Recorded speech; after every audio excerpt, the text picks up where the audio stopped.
Yo, YouTube, like I said, man, I don't know if how many of y'all actually was able to check out the video that I had did earlier. Pretty much just giving y'all the reason of why I've been off the scene and everything I've been doing over the last year plus. Just really, I've really been focusing on and what's been happening and what it made me think about over that little time period. I don't know if it was little, really. I guess that's subjective, but over a year plus of time of not just being online, not doing YouTube, but anyway, I don't know if y'all seen that, but just go see that. I believe I always drop some jewels in my videos and have something that's valuable and something that's meaningful to talk about.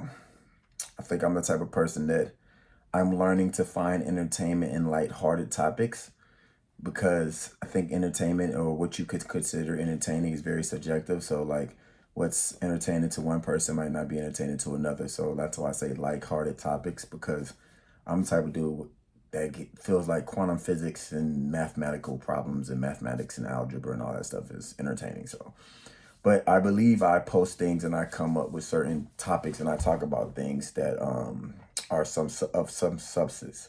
So yeah, if you want to tap in and hear that, then cool. If not, then hey, I'll inform you here.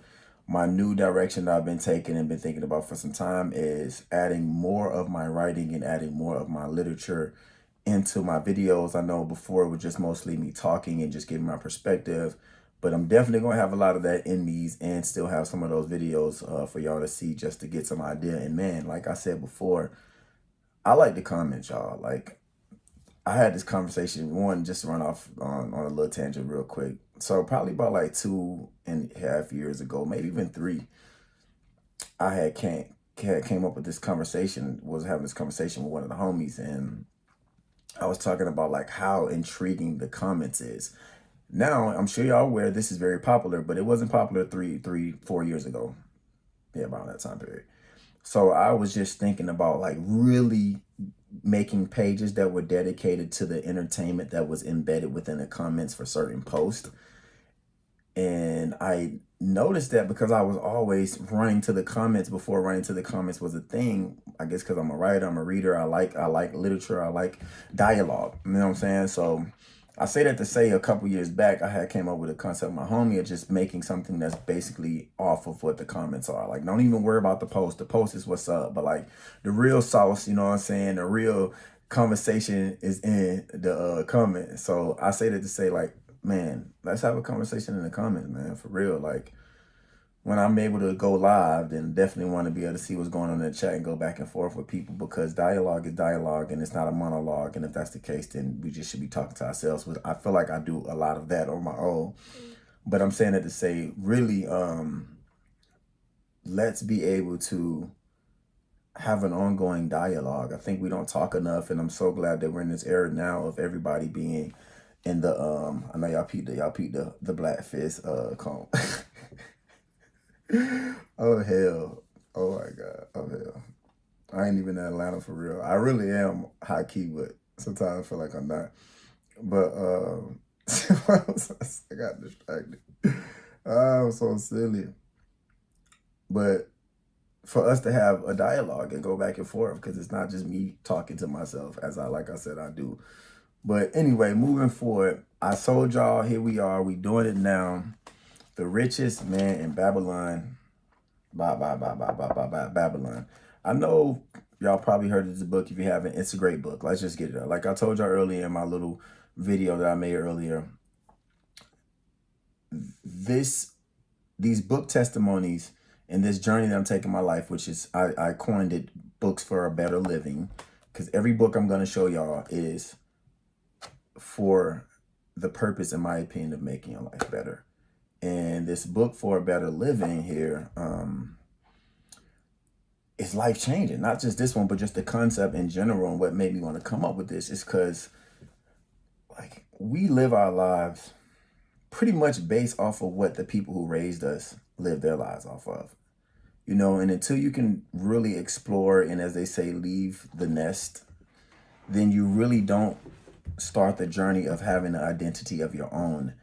And I think if you were younger and you didn't have your parents going to that journey of wanting a better life for themselves and then putting that into you, you really didn't have that natural desire to want to go out and figure out how to make your life the best life, because you still were figuring out what your life was in the first place. So it's like, how can I improve something if I don't know what that something is? But something in everyone, in my opinion, gives us the feeling that we want to desire and long for something that's bigger than ourselves.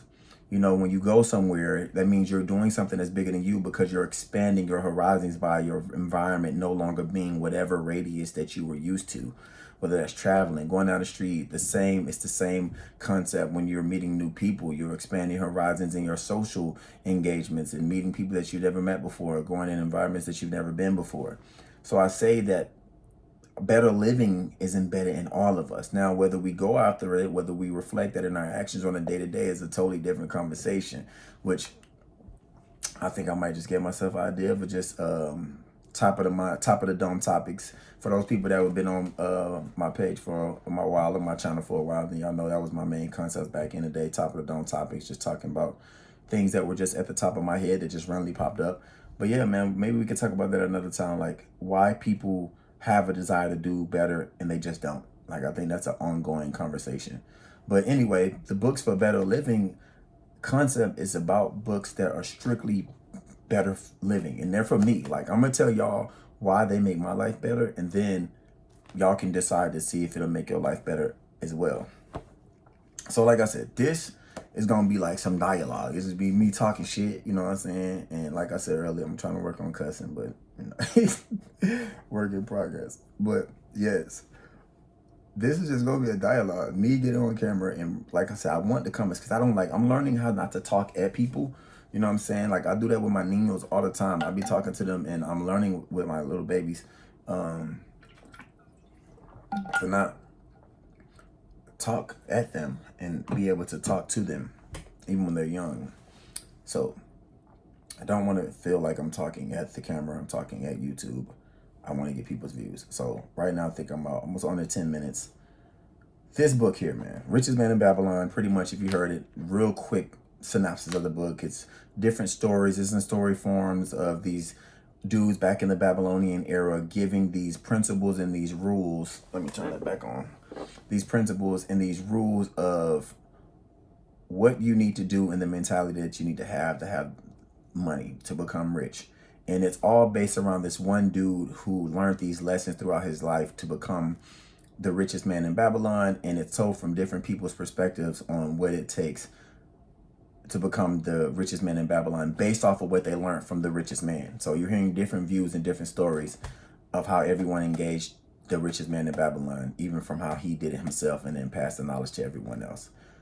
So how I'm going to do this is I'm just going to go to the contents real quick, and I'm going to tell y'all like how this book changed my life. Like, so I read this book, when's the first time I got this book? I heard about this book in 2018. I didn't buy it until 2020. And when I tell y'all, like I said earlier, your life changes when you're open for whatever the universe has for you to receive. And if growth and development and evolution is what you desire, which is already out there. Everything out there is already out there. Destruction, pain, death, lies, agony, confusion. All those things are out there. That's the exact same way that is ambition, motivation, focus, love, being able to have compassion. All those things are out there as well. If you have to desire and see what you want, you have to figure out what it is you want and become open to it. And once you become open to it, then those things come to you. That's a whole nother topic as well, vibrational matching. But I found this book in 2020, and this book really came to me at a time in my life when I was, once again, like I said in my last video, open. I was open to learn, open to grow. I was reading all of the books. I was going to the fucking library, y'all. I was going to the library, and I was sitting in the library on the library floor at Barnes and Noble. Shouts out to Edgewood, Barnes and Noble, R.I.P. One little teardrop, una lagrima, look, this. Like, look, one just falls off my cheek, because like, if you're from Atlanta, then you know it's like Atlanta, the part of Atlanta I'm from, it's not really, it's becoming more retail, but most of the businesses are local, and should I say was and were local businesses. So Barnes and Noble is huge. They have all the books. So that was like the place I would go, but it got torn down. It got replaced by a fucking Marshalls. Like, we don't need more clothes. We need more of these. Well, if you get more books, you can learn all the damn knowledge you need to buy all the clothes you want. From Marshalls to Mason Margiela. I know I didn't say that with any type of French pronunciation, but I try to work on my like European and French type of pronunciation, especially because I speak Spanish. So I'm like all about pronunciations for other countries and languages because I have the privilege of understanding another language.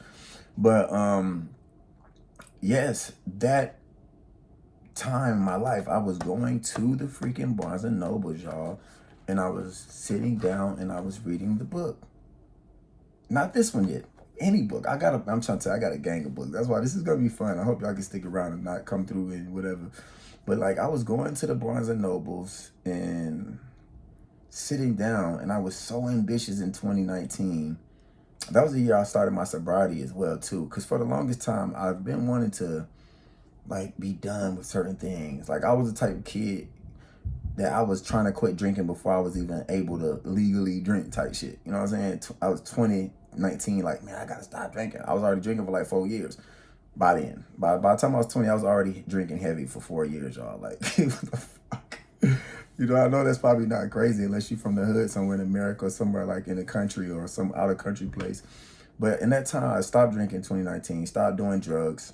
No, I was doing shrooms in 2020. So 2019, I was done with everything besides psychedelics. And that year, I was so focused on learning and growing that I was like, I can't afford the books yet. Because like I'm going to tell you my whole story throughout this time of these better books for better living.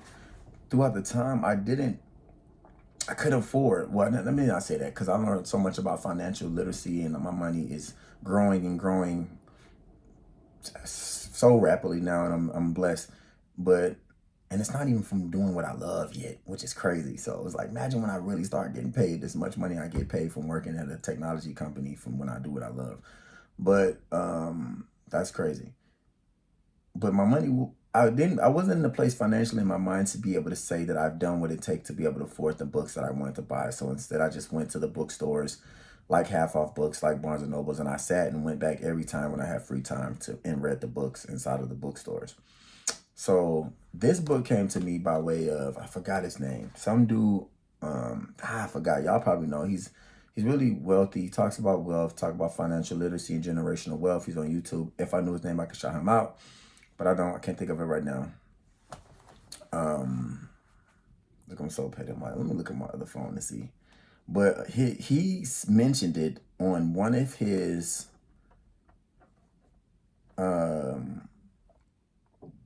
videos, and he was talking about this book, and I briefly heard, and he's like, "Oh, one of these books that you need to get is blah blah blah blah blah," and I was like, and obviously the blah blah blah is this book, and I was like, okay, that sounds cool, that sounds what's up. And then over time, I tried to like live my life, move forward, and this book still didn't come to me. I bought other books, but then I was like, all right, it's time to buy this one. I bought several other books. I've been heard about this one. It's time to buy this one. So once again, like I said, you have to be open and you have to be ready and willing to receive the things that you desire. And those things will come to you and they will align.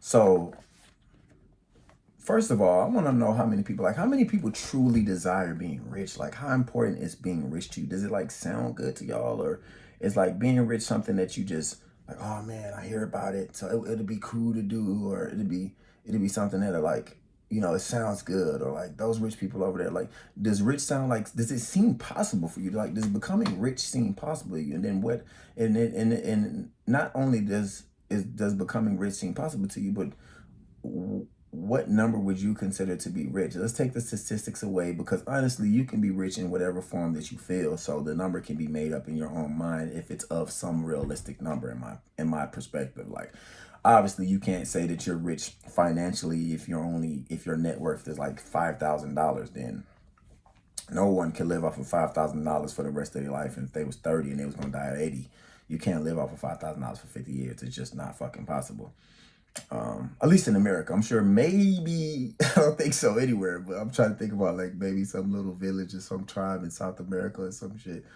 But so even if you think of the number rich, then get a number in your mind. What number is rich to you? And if so, what number will make you feel like, okay, that's what I think about riches is, and that's possibly something that I want. Like, how important is that to you, first of all, before I even get into the book? Y'all answer that when y'all see this, throw it in the comments. Once again, like I said, cannot wait to go live. But until then, we're on the road to going live. But when I read this, when I got this book, I was like, I was obviously, if y'all heard my story, I was already in the mentality of knowing what riches is, knowing what wealth is, understanding, or at least having the concept of that I wanted it, and knowing what riches and wealth is.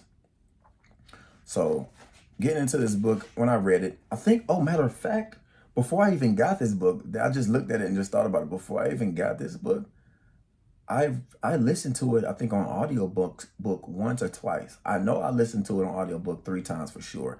But I think before I even purchased it, I listened to it on audiobook once or twice because I was driving a lot. I had a sales job, and it also required me to drive throughout the city every day.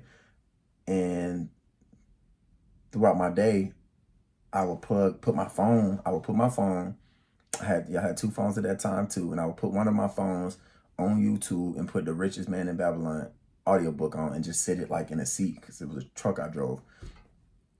And I would listen to it. So yeah, I just thought about that. But yes, get into the book. So forward, the context. Forward, the man who desired gold, the richest man in Babylon, 7 cures for a lean purse, meet the goddess of good luck, the 5 laws of gold, the gold lender of Babylon, the walls of Babylon, the camel trader of Babylon, the clay tablets from Babylon, the luckiest man in Babylon. Another thing, it just says a historical sketch of Babylon.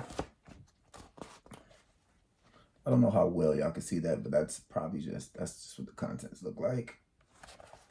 So, pretty much, let's just go through the first 3.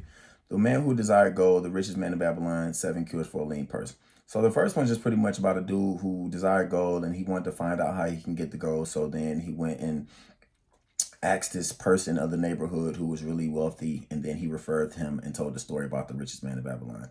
Then the richest man in Babylon obviously is the story about how the richest man in Babylon became the richest man in Babylon. And then the 7 cures for a lean purse was just the knowledge that the richest man in the Babylon gave them. So the goddess of good luck, I'm going to go through it like this. The goddess of good luck is just talking about how like good luck favors people who are ready for opportunities and people who are open. Pretty much the opportunity and success, opportunity preparation equals success. So if you're prepared for the opportunity, you will be successful. That's that part. That part. The 5 laws of gold was just talking about what you need to do with your gold and how you need to be able to allocate it for certain things, making sure that you have your gold towards generational wealth, multiple income streams, just these different things. And like I said, I don't want to break this book down to the point to tell y'all like, oh, everything's about it, because this is a good ass book. Read it. Like, read it. Obviously, this is one of these books that if so many people read it, you need to read it too. It's like one of those things. Successful people leave clues, and it's amazing how many people don't listen to the clues that successful people leave. One thing that I will be doing though, and I might just start off with this book, I'm gonna do something called a book in bed, and then like every night, I don't know how many times I'm gonna post it, I'm gonna just literally read a chapter on some like real low key vibes, sitting in the bed before I go to bed. You know what I'm saying? And that'll be how I read through the books. But for the most part, I'm not trying to, like, most of these people just literally just tell you what the book says. And I'm like, man, how the fuck did it change your life? So first of all, this book changed my life because one thing that stuck out to me the most from this book is it said, a part of all you own is yours. And before that, like, I had the mentality of knowing that like, hey, I spent my money, I needed my money, and I needed to spend on other things. But when I read this book and it said that, it made me realize, I was like, man, most of the money that I have is not even mine because I have to buy other things and it becomes somebody else's, which makes this country even great because it's capitalism, and which makes any country that's capitalistic, in my opinion, great. Excuse me.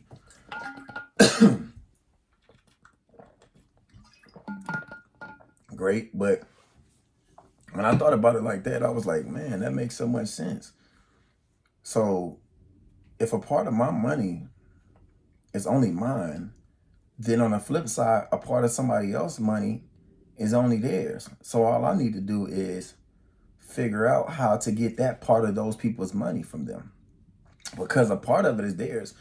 Part of my money go to phone company. Part of my money go to the utilities company. Part of my money go to the mortgage rent. Part of my money goes to the farmer's market where I eat at. So when you look at money that way and realize that those parts of your money go to other areas that really are not coming back to you. It's coming back to you, but it's coming back to you in a different form because everything is transactionary when it comes to money and it comes to pretty much capitalism and surviving because we live off of a system that requires some type of ledger, money. So when you're living in a world like that, then you can't live your life and be like, oh man, I gotta pay fucking rent and I gotta pay this and I gotta pay these different things, and you lose when you don't realize that it's just a trade-off. You're trading off. You're trading your money. First of all, you're trading your time for your money. Then you change your money for other things that you deem valuable or a necessity.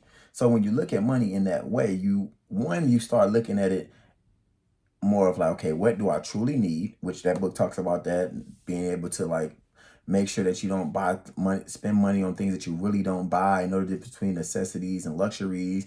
But it also makes you understand one, what you truly need, but also makes you understand how to bring value to other people. And I think that's more of the rich mentality, which they talked about that in this book too. That's more of the richer mentality. Also realize like, okay, damn, if only a part of my money is mine, then I need to figure out what I can make so people can say, I will pay him so a part of their money becomes yours. So if a part of my money is mine, that means the rest of the money is somebody else's. So you need to flip it and say, okay, well, how do I make a part of somebody's money mine? And then once you start thinking like that, you start respecting the game. You start respecting capitalism. You start respecting transactions. You start respecting bringing value to other people. And you start respecting people more because you're just like, hey, you need me, I need you. Bottom line, what do you have? What do I have? And it's not like the barter system as you would trade something because money is the metric. But if you have a dollar, I have a dollar, and I have something that's worth a dollar that you want, you have something that's worth a dollar that I want, and we both have the same metric that's equal and it's equal value, then somewhat is a trade-off. I'm trading my dollar for those things that you have, and you trading your dollar for the thing that I have. So that part of the book was one of the main things that stuck out to me. It's like, wow, bro. That's why when people are like, where did their money go? Like if people don't know where their money goes, just open your fucking eyes. If you open your fucking eyes, you'll realize where your money is. If you have a car and you're sitting in your car and you don't know where your money is, most likely if you pay for your car, your money's there. Most likely if you change your oil, your money's there. Most likely if you drove somewhere and used the car, your money's in your gas, that's gone. So open your eyes, you'll see where your money is, and you realize your money is only yours partially. And that's basically the money that you have stored in things that are assets, which is a whole nother conversation. And also the money that you have that's liquid that you can, move around and say, hey, I have $1 and it's actually worth $1. Don't know, it's probably don't have $1 worth of buying power, which that's another conversation. But those are the things that you consider your money. Now, one step up from that is being able to, it's just, that's the thing about it, y'all. That part of the conversation with me really has me inspired. And I think it inspired me the most about this book and about all of the financial literacy books that I listen to and that I read in the personal finance books. Because in my mind, this book talks about it as well. Like, what's the point of having gold if you don't have a gold stream? As in, what's the point of having money if you don't have a consistent flow coming in? So the goal is not to be able to acquire, but the goal is to be able to obtain. Now, I've told myself plenty of times, and I told other people that I know, when it just comes to anything that's worth anything, knowing that nothing is ours, and that's just a different metaphysical level of thinking. I'm not even gonna go there with y'all, but knowing that nothing is truly yours. But let's just say if something is ours and it's temporary, if that's the case, which it is the case, since that is the case, then the secret is to keep it. Like if you get something, the secret is to keep it. So if you get some money, the money is meant to be kept. Now, the only way to keep money is to allow your money to make more money, which that's in this book as well. When they're talking about let your goal have slaves, and then your goal goals have slaves, and your goal produces more goals. So it's like make your money produce more money, because money was made to produce more money. Money was literally wasn't made to be able to live life with. We just need something to do the checks and balances of life, to say, well, this is valuable because I think you would like this. You think you would like this. I made it for that purpose. Now purchase it so I can take that same note and take it around to say I want to do the same thing and keep having transactions. Once again, it's one big ongoing transaction that's never stopped. It's even more backed by us determining that we value it, at least in this country, because we got taken off the gold standard in the 70s by Nixon. So if you look at a part of your money only being yours, you will spend a lot of your time focusing on what part of somebody else's money can be yours. And that's the part like that I like to meditate on. Like, what part of somebody else's money can be yours? Like, what would you fit in if you thought about a person, right? And think about yourself even. Like, even start off with yourself. Like, well, you like to eat, so man, maybe you can come up with something, sell some cookies, like the most generic old school thing you can do in the world. Well, maybe you can come up and sell some cookies, or maybe you can come up and sell some lemonade. Two super old 1940s, 50 American side hustles kids can do. So if you put yourself in a situation to where it's you first, and then you say, okay, well, if I like it, somebody else must like it. Then what can I make to make somebody else's dollar my dollar and be a part of me? How can I be a part of somebody else's? That's the biggest thing that stuck with me with this book. That's the thing that changed my life with this book, I think, the most. That a part of my money is mine. It's like, dang, bro, like I need to make more parts of my money mine. I need to, if your pie, if your whole money pie is 10 slices and only a slice of it is, only a tenth of it is yours, 1%, you know what I'm saying, or a tenth of it is yours, then 1%, 1 out of 10 or 10 out of 100, still the same.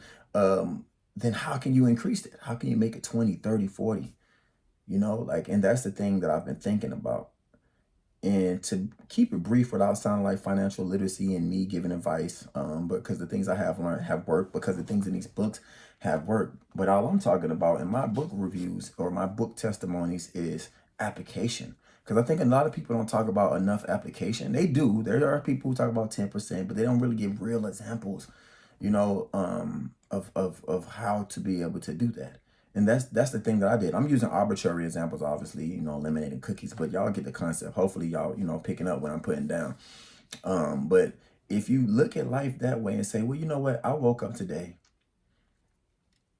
Let me make a list of all the people who has my money. Or you can say on the flip side, let me make a list of all the bills I got to pay. Perspective is everything. You can either say, let me make a list of all the people who are a part of my money, which is the same bill of all the people that, or which is the same list of all the people that you pay bills to, and then say, okay, what part is mine? Okay, how do I take this part of mine and use this part of mine to increase how much more of my money is mine? And that's another thing this book say. Well, save 10% of what you got, invest 10%. Like, it breaks it down. It talks about all the things that most likely, if you're in personal finances enough, you've heard, but it just gives it in the biblical story format. That's the only difference. And for a lot of people, it may hit you differently. The wording is different. A lot of times it's not the message, but it's the messenger, because somebody can say something totally different. Somebody can say something somebody else said in a different way, and it hits you totally different.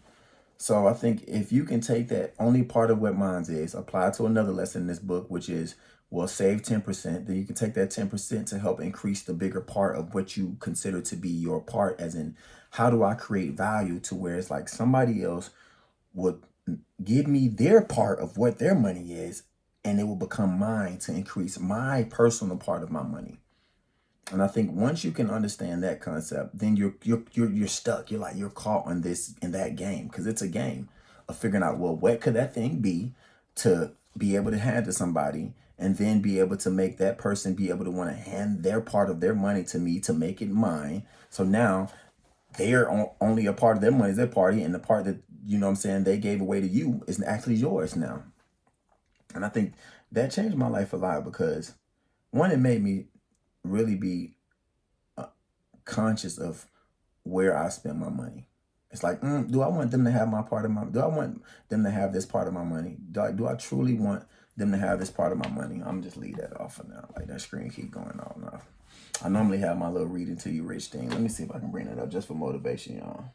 See if it came up. Oh, yeah, it's going to come up because it shut up. See, that's what I normally have. I don't know if I can see that, but it says reading to you rich. I got reading to you rich and writing to you wealthy. But that's another part. It's like, what part of the money do they have that I can make mine? That's like the biggest thing that changed my life and shifted my life. So, I mean, I don't want to keep getting long-winded. I could talk about this for days, but I think if y'all can focus on concentrating, I don't like the way I like looking. Thank you. If y'all can focus on concentrating on what parts of your money are yours and do you need it? Do you need those parts of somebody of your money that's with somebody else now to actually be with them? Like, whatever the list is, you can fill it down from whether it's entertainment, whether it's luxury foods, whether it's, you know, certain things that you do with people that you really don't have to do, and it's probably a mix of both entertainment and luxury foods. Or if it's a subscription, whatever it is, does Netflix have some money? Does Netflix have a part of your money and they don't need to have that part of your money? Because that part of your money could be yours to actually help you invest, or should I say put your money in a place that can actually make your money more your money and less somebody else's money. Because at the end of the day, the goal is freedom. And that's the one thing that I want to, be able to, I'm an advocate for real financial freedom. And I like both of those words very, very much. And I like the second word even more than the first one. I think if we were all truly free in a way to where if we were just like fucking magicians and things can be made so quickly and we can only do what we love and we wouldn't need to do things with our hands as much. We can just literally do all these magical things, miraculous things. Then I don't think finance would even matter. It'd just be math, Concept finance only matters because transactions matter and money matters. But I say that because it's important for freedom. And I think a lot of the time that you spend shouldn't be spent on making money. I have a saying that I've heard from a billionaire, and I forgot his name, but he said, I can't afford to work for money. And when I first heard it, it went over my head, like, that shit went over my head for real, for real, for real. But then after that, I was like, that makes so much sense. Like, my life and my time is so precious that I can't afford to work for money. And the thing about it is, if you're working for money, it's a few things. First of all, if you're working for money, you're doing it because you have to. Second of all, if you're not working for money, then you're not living a certain lifestyle unless you're making money without working for it, as in earned income, physical labor, your muscles times time equals your income. If you're not in that mathematical equation, you're just like, I ain't doing nothing, then you're not of a certain quality of life anyway, which, that's still not a standard, or I think still not something that you should aspire to be. Just like, all right, either do it the hard way or do nothing. I think doing the hard way is way better than doing nothing. But I think if you understand that life is not meant for you to labor and toil and buy things just for the sake of buying them, and then just for the sake of having to wake up and go to work and not feel free and not feel fulfilled in the inside of who you are, there's no point in that. So I can get caught up in saying about freedom for so long. But this book right here, y'all, take a look at it. The biggest thing that I learned, like I said, is that only a part of your money is yours. Another thing it said is 10% save it. You've heard all those things, man. All these, it's like, it has so many jewels in here. We're going to get to reading it for sure. Like I said, I'm going to do something called bedtime books. And then I just, like I said, be reading through the book. Real low-key vibes. Might have some little low music in the background. Yeah, you know what I'm saying? Real fly shit. But yeah, that was it, y'all, man. Like that's the biggest thing I took out of this, man. And I ain't never looked back. I'm telling you, I've never looked back ever since I read this book. And I've constantly been thinking like, dang, okay, this part of my money is mine. Is this an important part? Do I need this part? How to make somebody else's part of their money become my part? And then everything else just falls in between. Save 10%, make your money work for your money, make your money make more money so you don't have to work for your money, invest in your house. This book says all of that stuff, man.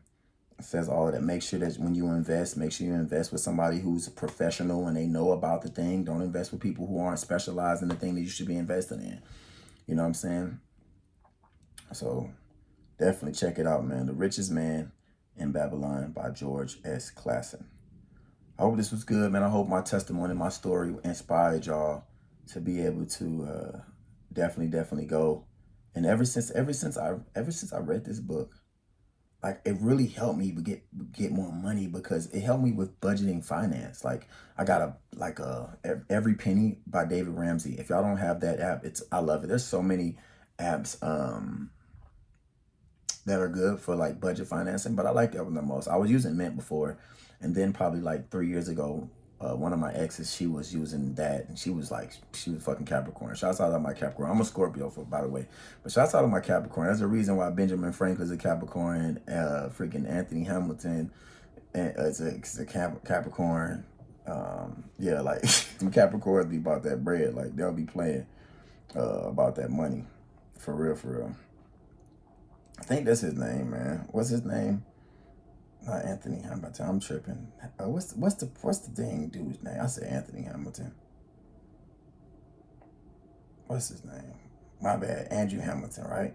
That's his name. I'm old as hell, y'all. What's his name? Let me find it out. Now I'm looking.